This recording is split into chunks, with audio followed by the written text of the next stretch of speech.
হাজারো ব্যথা বেদনার পরে ফিরে আসনি তুমি আপন ঘরে। দিনের আলো তুমি ছড়িয়ে দিতে চলে গেলে মদিনায় মক্কা ছেড়ে। হে রাসূল তোমাকে ভুলি আমি কেমন করে। হে রাসূল তোমাকে ভুলি আমি কেমন করে। এখনো যারা পাইনি দাওয়াত কোরআনের এই মিছিলে, এখনো যারা পাইনি দাওয়াত কোরআনের এই মিছিলে, শুনিয়ে দেই চলো সত্যবাণী, শুনিয়ে দেই চলো সত্যবাণী। পথ বাতলে দেই আমলের, বলে দেই বুকে টেনে। জান্নাতে একা আমি যাব না তো ভাই, তোমাকেও জান্নাতি দলে নিতে চাই। জান্নাতে একা আমি যাব না তো ভাই, তোমাকেও জান্নাতি দলে নিতে চাই। সালাতে আসো যদি প্রতি আজানে, জেনে রেখো এলে তুমি ফুল বাগানে। সালাতে আসো যদি প্রতি আজানে, জেনে রেখো এলে তুমি ফুল বাগানে। যে বাগে রহম ঝরে হই রোশনাই, যে বাগে রহম ঝরে হই রোশনাই।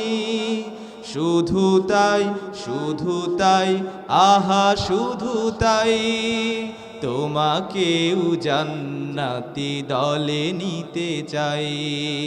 এখনো যারা পাইনি দাওয়াত কোরআনের এই মিছিলে, শুনিয়ে দেই চলো সত্যবাণী। পথ বাতলে দেই আমলের, বলে দেই বুকে টেনে। জান্নাতে একা আমি যাব না তো ভাই, তোমাকেও জান্নাতি দলে নিতে চাই। আমরা এমন একজন নবী পেয়েছি, যেই নবী কাল কঠিন কিয়ামতের দিনে জান্নাতের দরজা না খোলা পর্যন্ত কোন নবীরা জান্নাতের দরজা খুলতে পারবে না। সুবহানাল্লাহ, জোরে বলেন না আল্লাহু আকবার। কাল কঠিন কিয়ামতের দিনে সবাই যখন ইয়া নাফসি বলতে থাকবে, হায় আমার আজকে কি হবে, আমার আজকে কি হবে, তখন আমার নবী আপনার নবী কাল কঠিন কিয়ামতের দিনে আল্লাহর দরবারে সেজদায় পড়ে যাবে। সুবহানাল্লাহ, আর বলবে ইয়া হাবলি উম্মতি, ইয়া হাবলি উম্মতি। কাজী সেই মহান নেতার প্রতি দরুদ সকলে পড়ছি সাল্লাল্লাহু আলাইহি ওয়াসাল্লাম। সম্মানিত উপস্থিতি, আজকে কথা হবে কোথায় থেকে? কোরআন থেকে, ঠিক কিনা? এই কোরআনের ভিতরে কোনো ভুল আছে বলেন? কোরআনের ভিতরে কোনো ভুল নাই, কোরআনের ভিতরে কোনো সন্দেহ। আল্লাহ তাআলা বলেছেন যালিকাল কিতাবু লা রাইবা ফি হুদাল লিল মুত্তাকিন। জোরে বলে আল্লাহু আকবার। আল্লাহ তাআলা বলেছেন এটা এমন একটি কিতাব যার ভিতরে কোনো ভুল নাই, যার ভিতরে কোনো সন্দেহ নাই, যার ভিতরে কোনো সংশয় নাই। জোরে জোরে বলি সুবহানাল্লাহ। আর কোরআনুল কারীম হচ্ছে এই পৃথিবীতে সর্বশ্রেষ্ঠ সর্বশেষ আসমানি কিতাব। সুবহানাল্লাহ পড়েন। আচ্ছা, যেটা জমিন থেকে নাজিল হয় এটার বরকত বেশি না কম বলেন? বৃষ্টি যখন হয় তখন আপনি একটু বৃষ্টি থেমে যাওয়ার পরে বাইরে বের হবেন, দেখবেন সবুজ মাঠগুলা আরো সবুজ হয়ে গেছে, ঠিক কিনা? কাজী যেটা আসমান থেকে আসে এটার বরকত বেশি না কম? বেশি। দেখেন, কথা হবে কোরআন থেকে। নবী করিম সাল্লাল্লাহু আলাইহি ওয়াসাল্লাম হাদিসের ভিতরে বলেছেন মান ক্বালা বিহি সাদাকা ওয়া মান হাকামা বিহি আদালা। যারা কোরআন থেকে কথা বলে এরা সত্য কথা বলে, যারা কোরআন দ্বারা বিচার করে এরা হক এবং ইনসাফ বিধান করে। চিল্লা কোন ঠিক কিনা? আজকে আমাদের বাংলার জমিনে কোরআন থেকে কিন্তু বিচার নাই, কোরআন থেকে কিন্তু বিচার করে না, মন গড়া মস্তিষ্ক অনুযায়ী বিচার করে। এই জন্য আচ্ছা বলেন তো, কোরআনুল কারিমের ভিতরে কোরআনুল কারিমের ভিতরে চুরির শাস্তি আছে না নাই? আছে না নাই? কোরআনের কারিমের ভিতরে বলা হয়েছে ওয়াসসারিকু ওয়াসসারিকাতু ফাকতাউ আইদিয়াহুমা। জোরে বলেন না আল্লাহু আকবার। আল্লাহ তাআলা কোরআনুল কারিমের ভিতরে বলেছেন চোর এবং চুরনির হাতগুলা কেটে দাও, কিন্তু আমাদের সমাজে কিন্তু এই কোরআনুল কারিমের বিচার নাই। কোরআনুল কারিমের যদি হাত কেটে দেওয়ার বিচার থাকতো তাহলে বাংলার জমিনে একটা চোরও খুঁজে পাওয়া যেত না। ঠিক কিনা? কথা বলেন ঠিক কিনা? আল্লাহ তাআলা বলছেন যারা চুরি করবে তাদের হাত কেটে দাও, বিচার কার কথা বলেন? কিন্তু আমাদের সমাজে কোরআন দ্বারা বিচার কার্য চলে না, চুরি করলে কিন্তু আমাদের সমাজে হাত কাটা হয় না। ঠিক কিনা? সৌদি আরবে যান, এই বিচারটা আছে। সৌদি আরবে যদি কোনো ব্যক্তি চুরি করে তাকে প্রকাশ্যে এনে জনগণের সামনে মিডিয়ার মাধ্যমে তাকে হাতগুলা, এই হাতের কবজিগুলা কেটে দেওয়া হয়। সুবহানাল্লাহ। এই জন্য সৌদি আরবের ভিতরে যদি কোনো একটা মানি ব্যাগ পরে থাকে ওটাকে উঠায় না। ঠিক কিনা বলেন?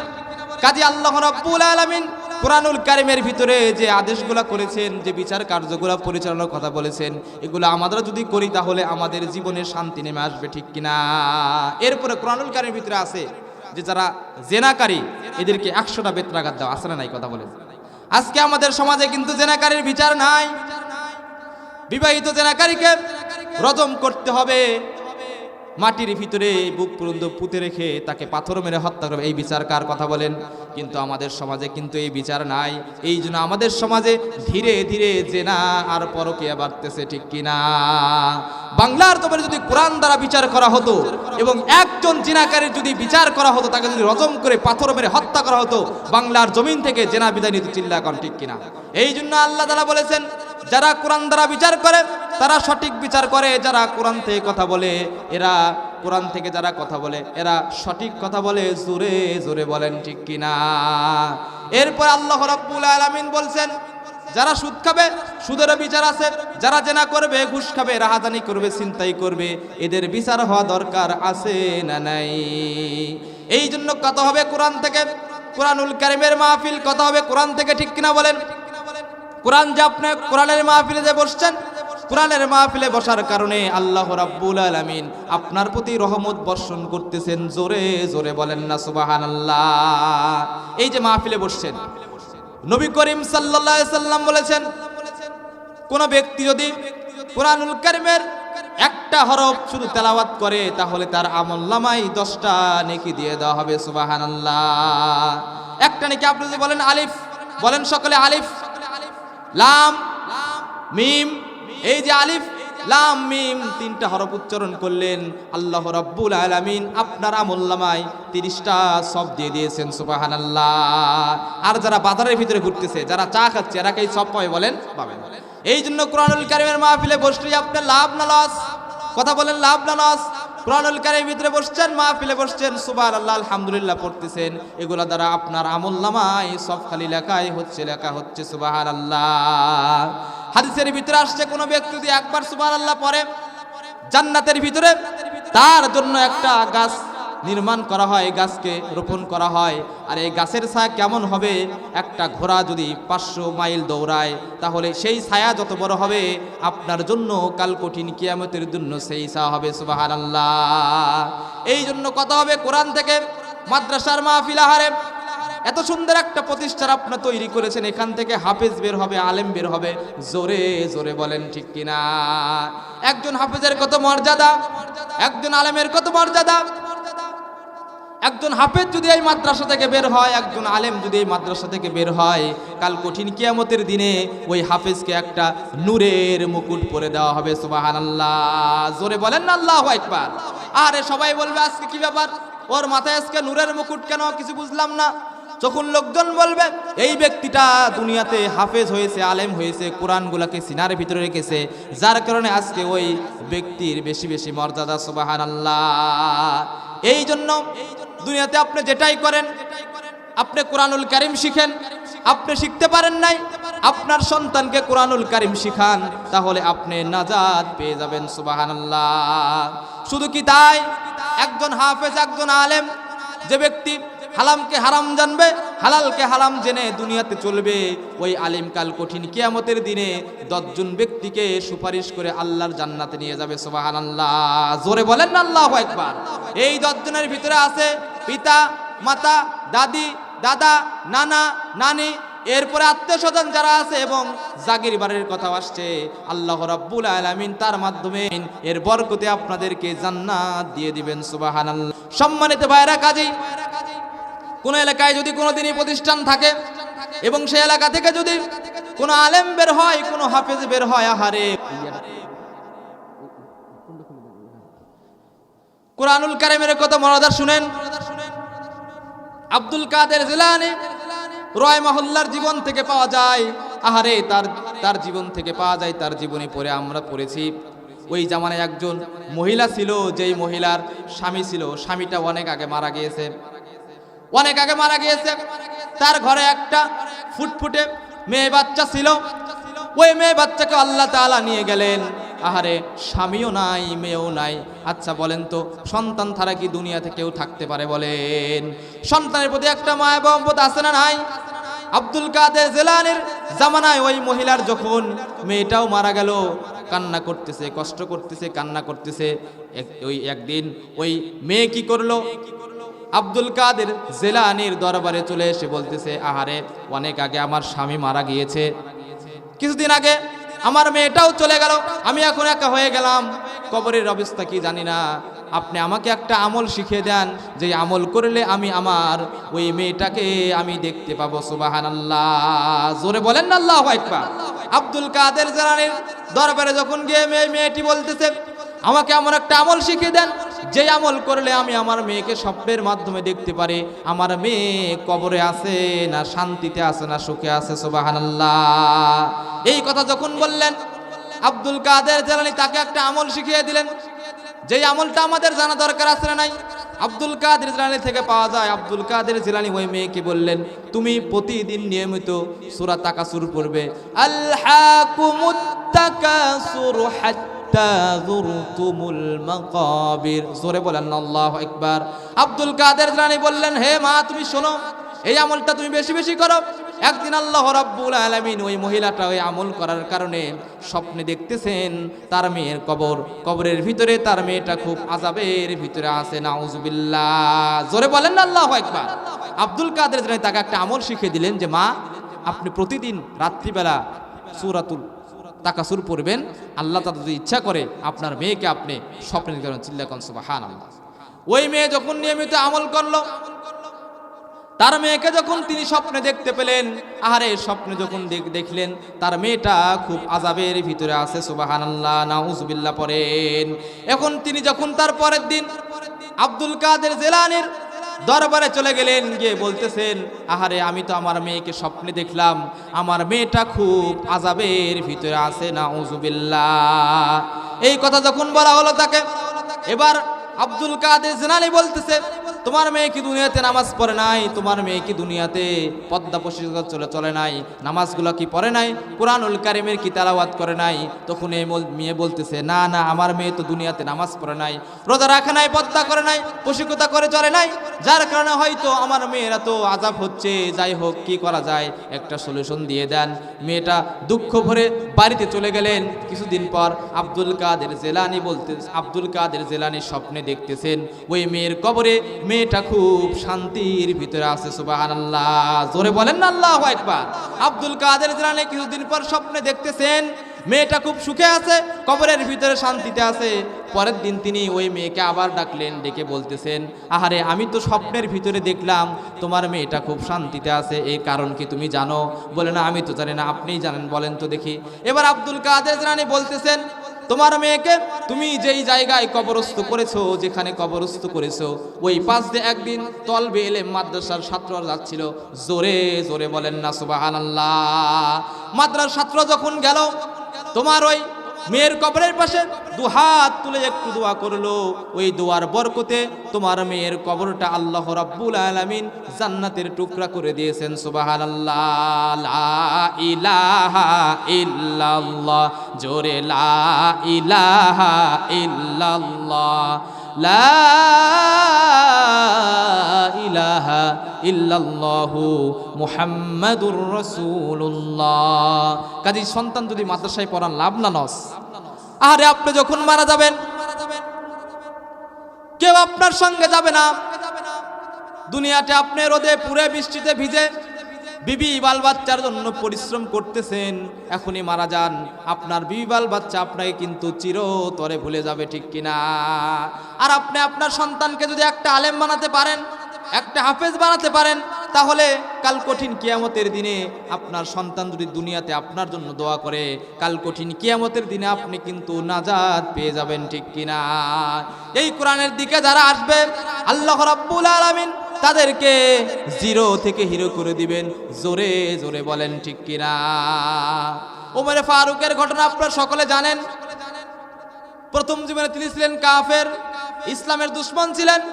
আল্লাহ রাব্বুল আলামিন তাকে যখন হেদায়েত দিয়ে দিলেন, আহারে কত সুন্দর একটা ঘটনা আপনাদেরকে শুনিয়ে দেই, শুনবেন, মনোযোগ দিয়ে শুনেন। দেখেন, মক্কার ভিতরে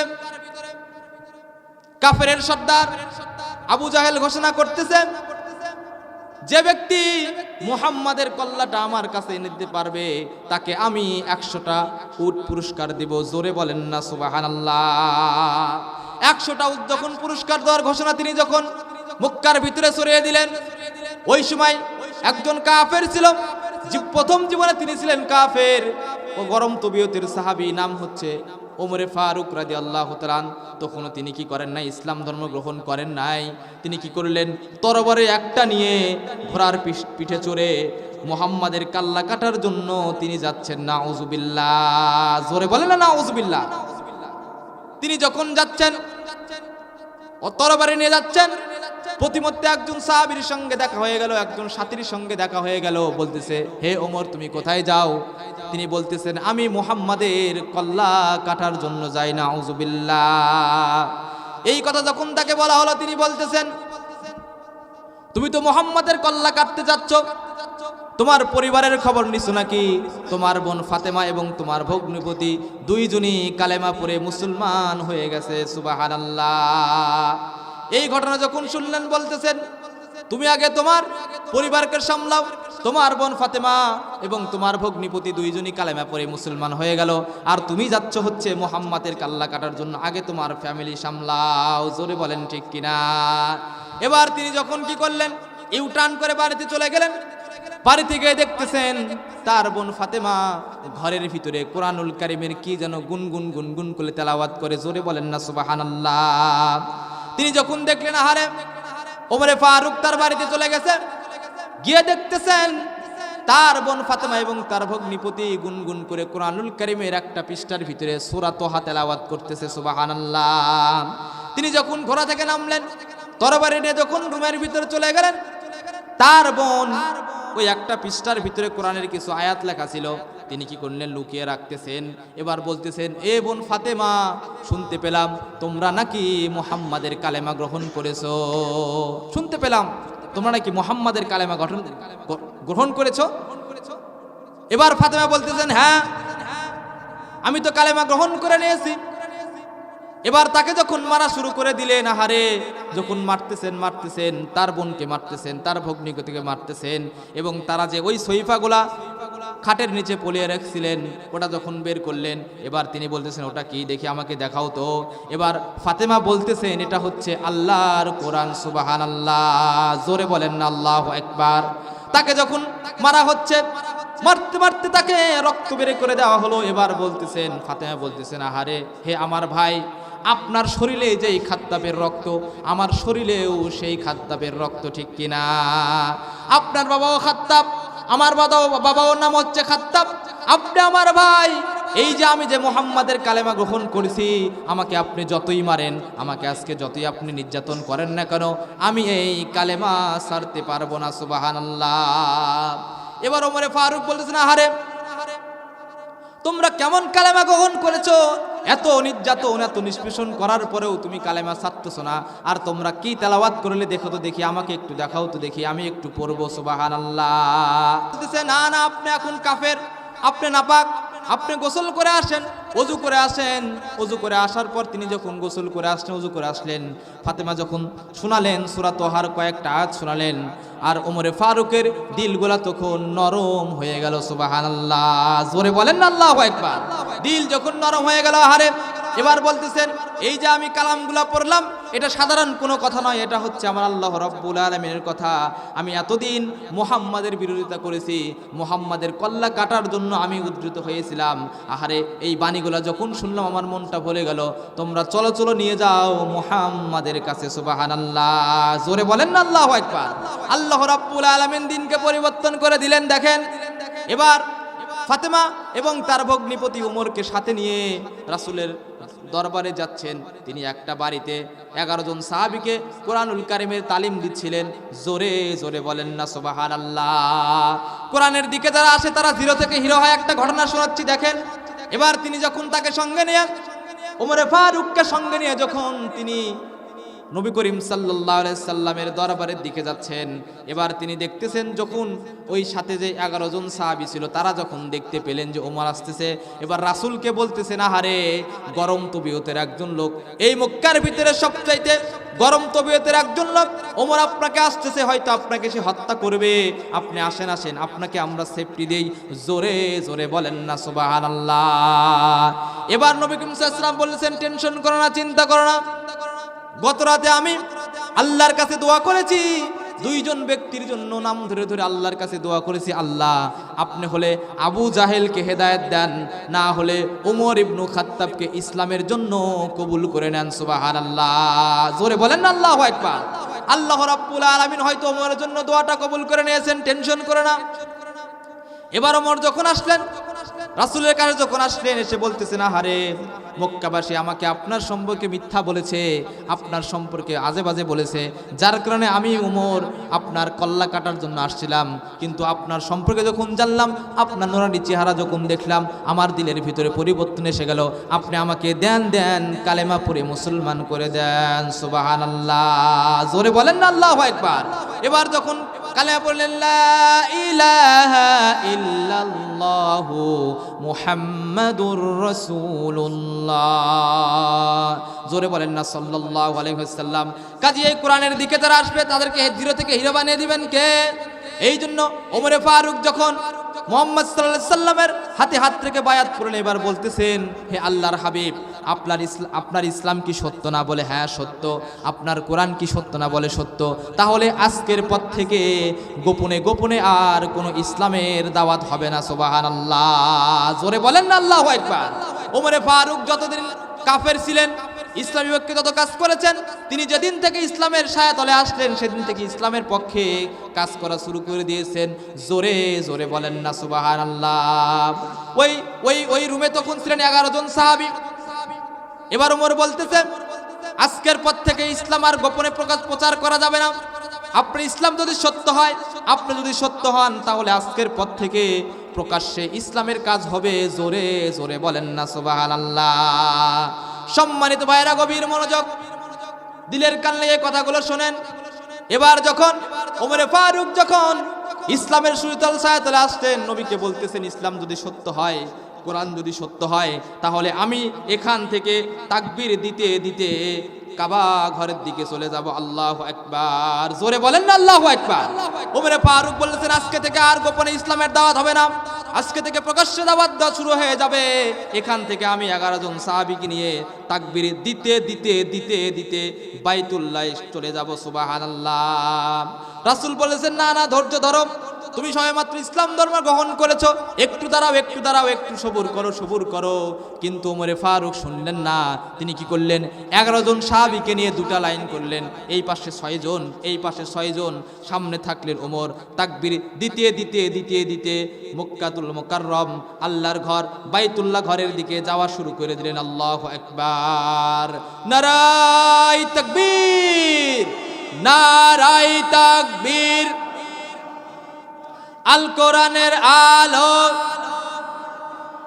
আল হাদিসের আলো।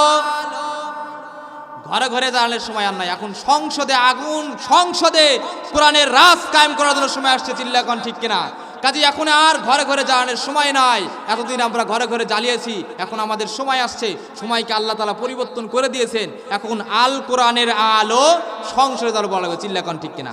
আমি বলবো আল কোরআনের আলো, আপনারা বলবেন সংসদে আলো, পারবেন না? আল কোরআনের আলো, আল হাদিসের আলো। কোরআন হাদিস যেখানে, আলেম ওলামা যেখানে, মদ গাঁজা যেখানে, বিড়ি ম্যাচ যেখানে, নারায়ে তাকবীর। সম্মানিত ভাইরা গভীর মনোযোগ। এবার ওমরে ফারুক যখন তাকবীর দিতে দিতে মক্কাতুল মুকাররমায় হারাম শরীফে যাওয়া শুরু করছেন, নারায়ে তাকবীর আল্লাহু আকবার স্লোগান দিতে দিতে যখন তিনি বাইতুল্লাহর দিকে যাচ্ছেন, এবার মক্কার যারা বড় বড় কাফের ছিল, আবু জাহেল, উতবা, সাইবা, ওয়ালিদ ইবনে মুগিরা বলতেছেন, আহারে কি ব্যাপার, এরকম আল্লাহর ধ্বনি দিচ্ছে কে? এই ধ্বনি যখন তারা শুনলেন, অন্তরগুলো কেঁপে উঠলো। তারা ঘর থেকে বাইরে আসলো, ওয়ালিদ ইবনে মুগিরা চলে আসলো, হামান চলে আসলো, আবু জাহেল চলে আসলো, উতবা, সাইবা সকলেই চলে আসলো। এসে দেখতেছেন মিছিলের কাতারে প্রথম কাতারে হচ্ছে ওমরে ফারুক রাদিয়াল্লাহু তাআলা আনহু। সুবহানাল্লাহ। ওই সময় ওমরে ফারুক একটা বক্তব্য দিয়েছিলেন, তোমাদের ভিতরে কে আসো, আসো দেখি, আমার মিছিলের সামনে চলে আসো। কে আসো তোমরা? নিজের সন্তানকে এতিম করতে চাও? কে আসো স্ত্রীকে বিধবা করতে চাও? কে আসো স্বামীকে হারাতে চাও? আসো আসো, আমার দিকে চলে আসো, আমার মিছিলের সামনে দাঁড়াও। আল্লাহু আকবার। তিনি যখন দেখলেন মিছিলের প্রথমে হচ্ছে ওমরে ফারুক, তখন আবু জাহেল, উতবা, সাইবা, ওয়ালিদ ইবনে মুগিরা দৌড়ে রুমের ভিতরে যে উঠলেন, জোরে জোরে বলেন না সুবহানাল্লাহ, লা ইলাহা ইল্লাল্লাহ, জোরে লা ইলাহা ইল্লাল্লাহ, লা ইলাহা ইল্লাল্লাহ। কাজী কোরআনের দিকে আসলে আমাদের মান সম্মান বাড়িয়ে দিবেন কে বলেন? ওমরে ফারুক ছিল হিরো, ওমরে ফারুক ছিল জিরো থেকে আল্লাহ রাব্বুল আলামিন কোরআনের সংস্পর্শে আসার কারণে আল্লাহ রাব্বুল আলামিন তাকে হিরো বানিয়ে দিয়েছেন। সুবহানাল্লাহ। এই জন্য কোরআনের দিকে আমাদের আসা দরকার আছে না নাই? কোরআনুল কারীম শিখার দরকার আমাদের আছে না নাই? কোরআনুল কারীম কিন্তু আমরা শিখি না, আমাদের সন্তানদেরকে শেখাতে পারি না। এর মূলে দোষ হচ্ছে দুইটা। কয়টা? কোরআন কারীম না শেখার দোষ কয়টা বলেন? এক নম্বর হলো আপনার ব্যক্তিগত দোষ। আপনাদের পাড়া মহল্লায় মসজিদে মসজিদে মক্তব আছে না নাই বলেন? প্রতিদিন ফজর নামাজের পরে ইমাম সাহেব মাইক দিয়ে ডাকতেছেন, আহারে মক্তবের ছাত্রগুলা তোমরা মসজিদে চলে আসো, মক্তবের ক্লাস শুরু হয়ে যাবে, বলে কি বলে না বলেন? কিন্তু আপনি তো সেই সময় যান নাই, আপনার সন্তানকেও পাঠান নাই কোরআনুল কারীমের শিখার জন্য, আপনার সন্তানকে আপনি চেষ্টা করেন নাই, ঠিক কিনা? এটা হচ্ছে আপনার ব্যক্তিগত দোষ। দুই নম্বর দোষ হলো রাষ্ট্রের দোষ। বাংলার দেশটা আজ থেকে 54 বছর আগে স্বাধীনতা অর্জন হয়েছে। 54 বছরে কত শিক্ষা কমিশন চলে গেল, কত শিক্ষামন্ত্রী চলে গেল, কিন্তু বাংলার জমিনে কিন্তু কোরআন শিক্ষার ব্যবস্থা কোনো শিক্ষামন্ত্রী করে নাই, ঠিক কিনা? কত বলেন ঠিক কিনা? এই জন্য দেখেন পার্শ্ববর্তী দেশ মালয়েশিয়াতে চলে যান, মালয়েশিয়ার প্রেসিডেন্ট মাহাথির মোহাম্মদ, কত সুন্দর প্রেসিডেন্ট দেখেন।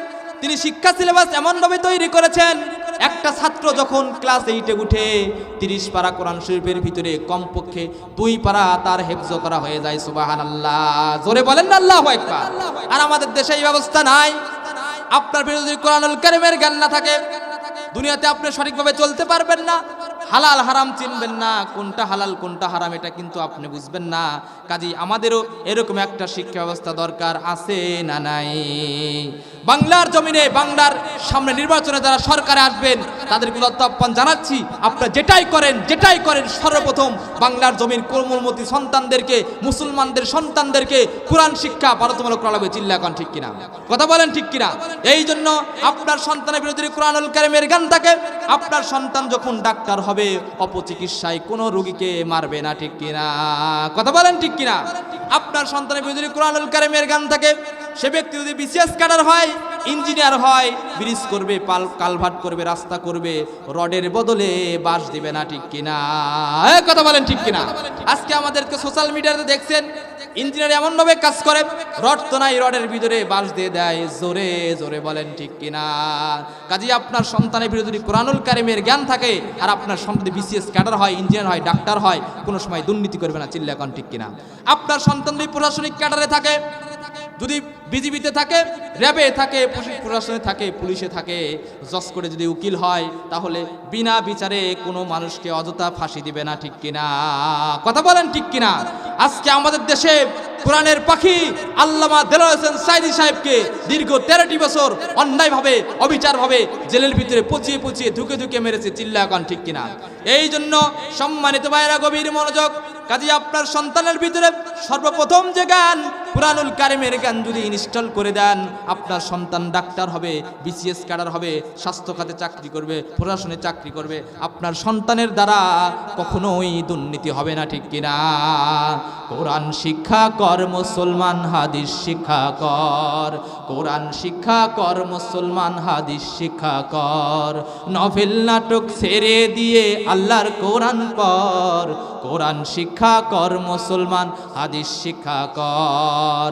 কাজে আপনাদের গ্রামে এত সুন্দর একটা প্রতিষ্ঠান তৈরি হয়েছে, এখানে আপনারা শ্রম দিবেন, ছাত্র দিবেন, অর্থ দিবেন, আল্লাহ রাব্বুল আলামিন এর বরকতে এই গ্রামকে কোরআনের জন্য কবুল করে নেবে, ঠিক কিনা?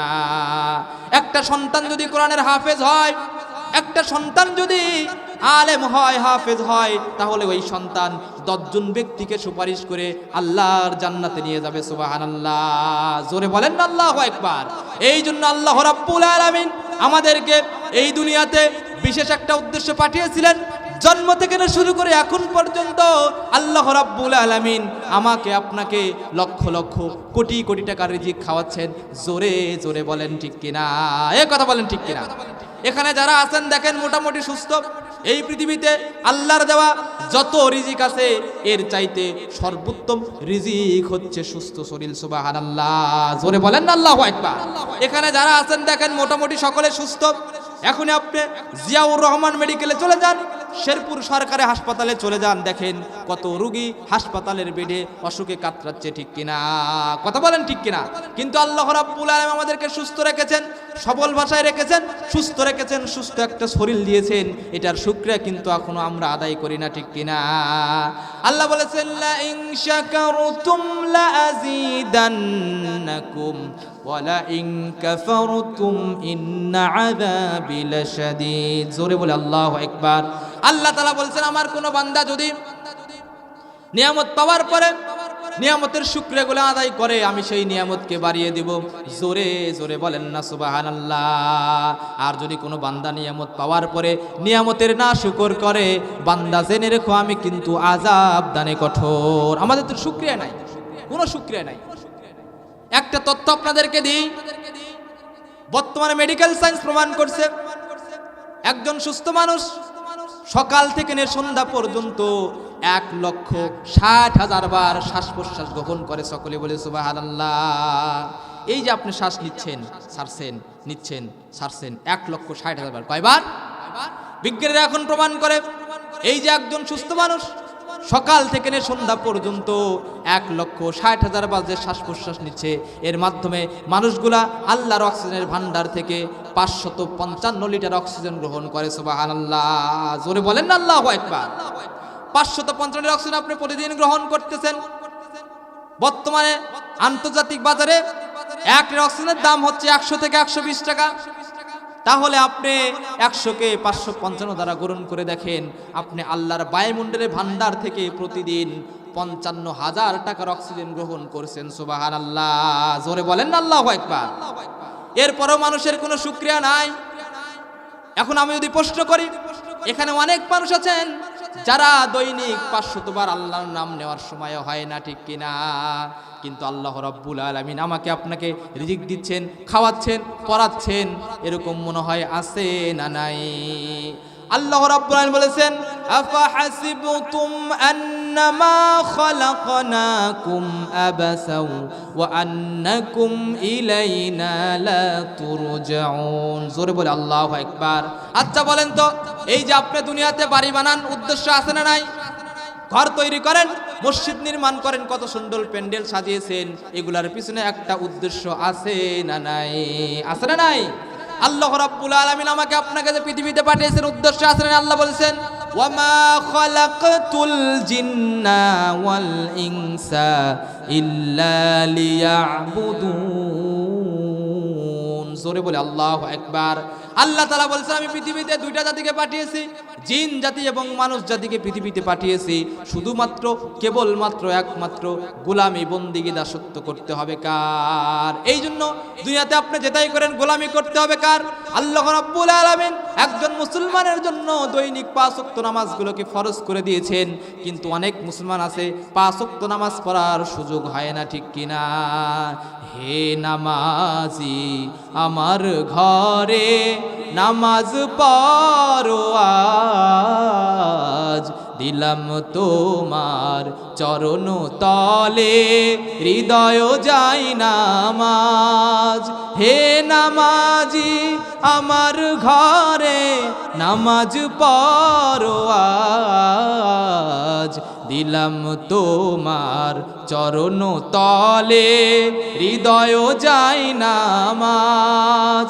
মসজিদেরই পাশে আমার কবর দিও ভাই, যেন গোরে থেকেও মুয়াজ্জিনের আজান শুনতে পাই। মসজিদেরই পাশে আমার কবর দিও ভাই। জোরে বলেন না আমিন।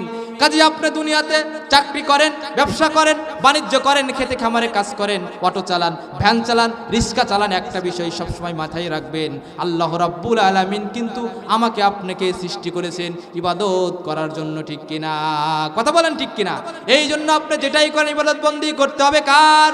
আল্লাহ রাব্বুল আলামিন এই পৃথিবীতে দুটো জাতিকে পাঠিয়েছিলেন, গোলামি বন্দিগি দাসত্ব করতে হবে কার? আর আল্লাহ রাব্বুল আলামিনের সাথে সম্পর্ক সৃষ্টি করার প্রথম যে মাধ্যম এটা হচ্ছে নামাজ, ঠিক কিনা? কথা বলেন ঠিক কিনা? আমাদের সমাজে মুসলমান শুধু শুক্রবারে নামাজ পড়ে আর নামাজ পড়ে না, আসলে নাই? আপনাদের গ্রামে মনে হয় নাই? আল্লাহ রাব্বুল আলামিন আমাদেরকে পৃথিবীতে পাঠিয়েছেন ইবাদত বন্দেগী করার জন্য।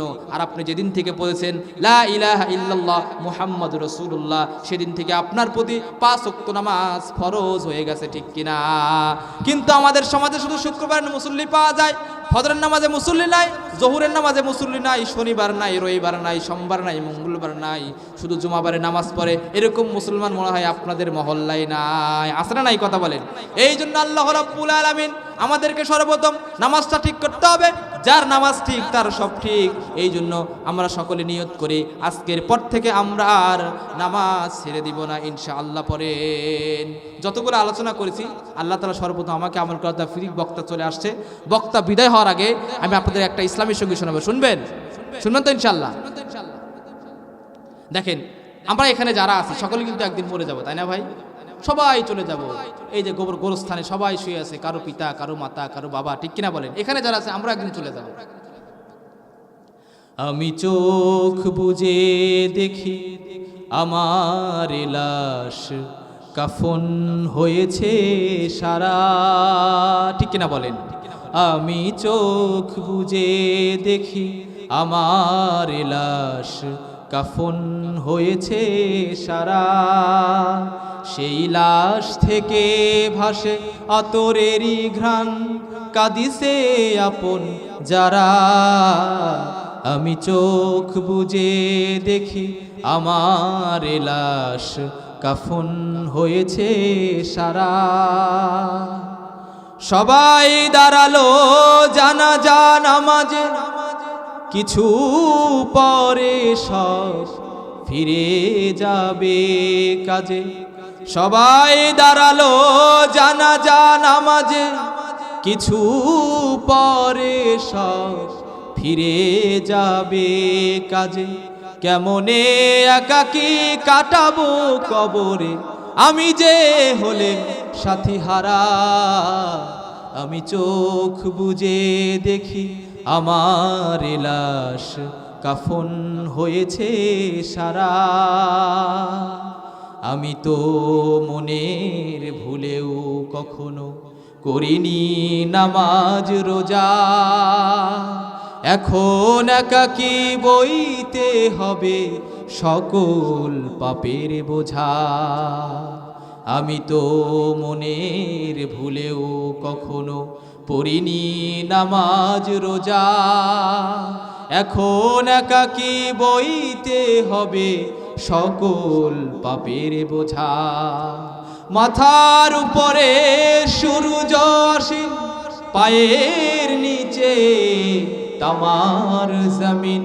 মাথার উপরে সূর্য আসীন, পায়ের নিচে তামার জমিন।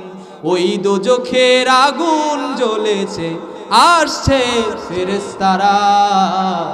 আমি চোখ বুজে দেখি আমার লাশ কাফন হয়েছে সারা। সেই লাশ থেকে ভাসে আতরেরই ঘ্রাণ, কাঁদিছে আপন যারা। আমি চোখ বুজে দেখি আমার লাশ কাফন হয়েছে সারা। জোরে বলেন না মারহাবা।